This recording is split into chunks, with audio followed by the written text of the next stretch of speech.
Incubator में सबसे जरूरी थर्मोस्टेट, जिसके द्वारा टेम्परेचर का नियंत्रण किया जाता है।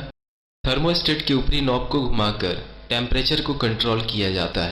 60 वाट का बल्ब जो ऊष्मा उत्पन्न करता है और टेम्परेचर को बनाए रखता है। 12 वोल्ट का डीसी फैन, इसे बैटरी या ट्रांसफार्मर से जोड़ें। अंडे आकार में टेढ़े मेढ़े न हो। अंडों की बाहरी परत अर्थात शेल टूटी न हो। अंडों की बाहरी परत पर ज्यादा गंदगी न हो। अच्छे हैचिंग एग के लिए 10 मुर्गियों के बीच में कम से कम एक मुर्गे का होना जरूरी है। 7 दिन से अधिक पुराने अंडों में हैचिंग की संभावना कम हो जाती है, इसलिए 7 दिन से अधिक पुराने अंडे उपयोग में न लाएं। पहले अंडे को चेक करें, उसका एयर सेल 1 सेंटीमीटर से ज़्यादा बड़ा नहीं होना चाहिए। और दूसरा मुख्य बिंदु है टेम्परेचर अर्थात इनक्यूबेटर के अंदर का तापमान। इनक्यूबेटर के अंदर का तापमान 99 डिग्री फ़ारेनहाइट से 102 डिग्री फ़ारेनहाइट रखा जा सकता है। तीसरा मुख्य बिंदु है ह्यूमिडिटी अर्थात इनक्यूबेटर के अंदर की नमी।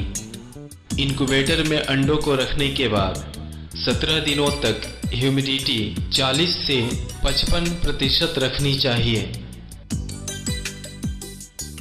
18वें दिन नमी को बढ़ाकर 60 से 80% कर देनी चाहिए। इसके लिए इनक्यूबेटर में रखे प्लेट में गर्म पानी भर दें। चौथा मुख्य बिंदु है वेंटिलेशन। वेंटिलेशन अर्थात इनक्यूबेटर बॉक्स में हवा का आवागमन।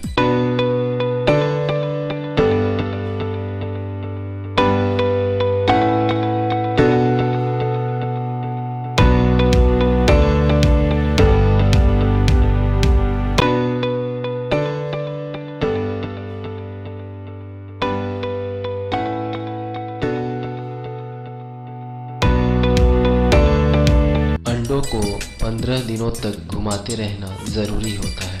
दिन भर में 1, 2 या 3 घंटों के समय अंतराल पर अंडों को घुमाते रहें।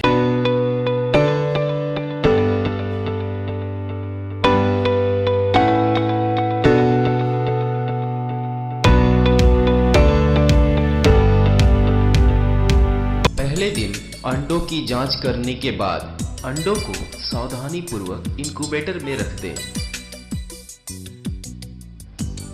इनक्यूबेटर में अंडों को रखने के बाद डेट और टाइम नोट कर लें। 21 दिन के समय अंतराल के बाद मुर्गियों के अंडों से चूजे प्राप्त हो जाते हैं।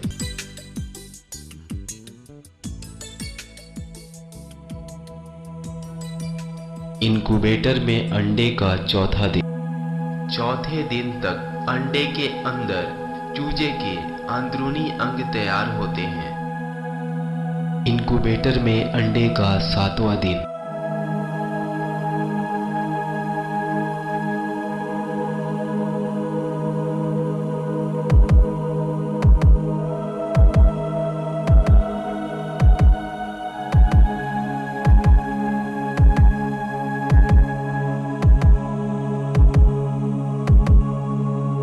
दसवें दिन अंडे के अंदर की जीवन प्रक्रिया।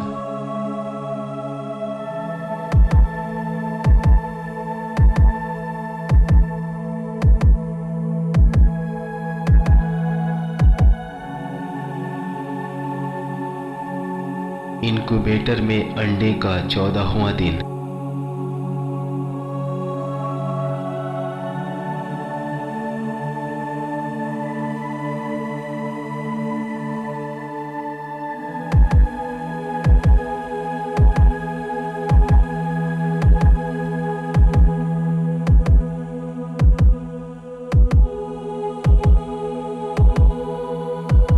अठारहवें दिन अंडे में जीवन की प्रक्रिया। इस समय इनक्यूबेटर में नमी की मात्रा को बढ़ा देनी चाहिए। ध्यान दें, 15 दिनों के बाद अंडों को घुमाना बंद कर दें।